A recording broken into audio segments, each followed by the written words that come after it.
So girl, guys, hi. Pupunta po tayo ngayon dito sa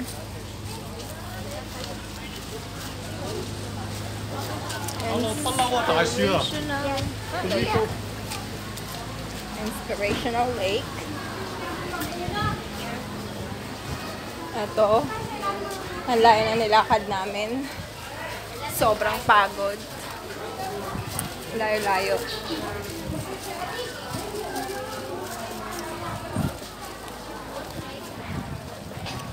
Wow! Ito na yung sinasabi nilang Inspirational Lake, guys.